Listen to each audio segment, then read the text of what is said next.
ఇన్ని రోజులు మన ఇంట్లో ఉండి మన తిండి తిని మన బట్ట కట్టి మనతో తిరిగి సడన్గా తెగదెంపులు చేసుకొని పోయి వేరే వాళ్ళతో ఫ్రెండ్షిప్ చేస్తే ఎంత కోపం వచ్చాది. పైగా ఇన్ని రోజులు కలిసిమెలిసి తిరిగిన వాళ్ళ మీద నోటికొచ్చినట్టు మాట్లాడితే ఆవేశం రాదా? సేమ్ టు సేమ్ పొలిటికల్ పార్టీస్లో ఇప్పుడు సిట్యుయేషన్ ఇట్టే ఉంది. జంపింగ్ జపాంగులంతా కొత్త పార్టీల్లో చేరి పాత పార్టీలను తిట్టడంతో లీడర్ల మధ్య మాటల తూటాలు మాదిరి పేలుతూ ఉన్నాయి. కావాలంటే మీరే చూడండి. వీళ్ళు పెద్ద పెద్ద మాటలు, మామూలు మాటలు కూడా కాదు, పెద్ద పెద్ద మాటలు.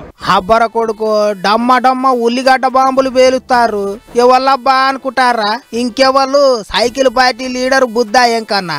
ఈనాడు మన సైకిల్ తమ్ముళ్ళను కాదని పోయి ఫ్యాన్ పార్టీ వాళ్ళ సోపతి పట్టిండు కదా విజయవాడ ఎంపీ కేసినేని నాని. గాయన గురించి చెప్పుకుంటా గిట్లా ఉల్లిగడ్డ బాంబులు వేసిండు. అసలు ఏంటో బిల్డప్ ఇలాగ ఏంటి బాబు? ఈ ఉల్లిపాయ బాంబులు, ఇవి మామూలు బాంబులు కూడా కాదు.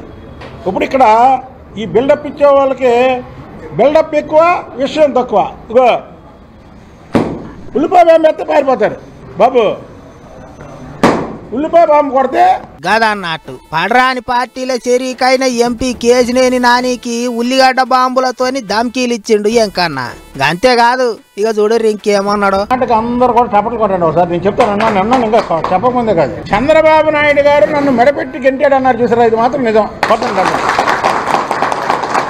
చెప్పి మరీ సపోర్ట్లు కొట్టిచ్చిండు. ఫ్యాన్ పార్టీలకు ఆయన పోవుడు కాదు, మేమే ఎల్లగొట్టినావా అన్నట్టు మాట్లాడిండు. ఊహల్లో బతుకుతాడు. రైల్వే ట్రాక్ మీద నేను నించుంటే రైలు బొమ్మ స్పీడ్గా వచ్చి గుద్దుకొని వెనక్కి వెళ్ళిపోతుంది అనుకోండి. ఊహల్లో బతికే వ్యక్తి. ఇన్నొద్దులు కలిసిమెలిసి తిరిగిన ఆయన ఇప్పుడు పక్క పార్టీల చెరీకయి సాపిస్తుండేటాలకు సైకిల్ తమ్ముళ్లకు మస్తు పానం మసిమసి అవుతున్నట్టే ఉన్నది కదా అనుకుంటారా అందరూ. అందుకే సాందు దొరికితే చాలు ఎంపీ కేసినేనిని గట్టిగా ఆర్చుకుంటున్నారు. అటు ఆయన కూడా ఇన్నొద్దులు ఆహా ఓహో అన్న సైకిల్ పార్టీనే పోరక ఆడిపోసుకుంటున్నాడు. ఇప్పుడు పొగిడిన నోటితోనే తిడుతున్నాడు. ఏమైనా రాజకీయంలో దోస్తులు శత్రువులు అవుతుంటారు, శత్రువులు దోస్తులు అవుతుంటారు. భలే గమ్మతుంటది కదా అనుకుంటారు ఈ ముచ్చట చూసిన పబ్లిక్.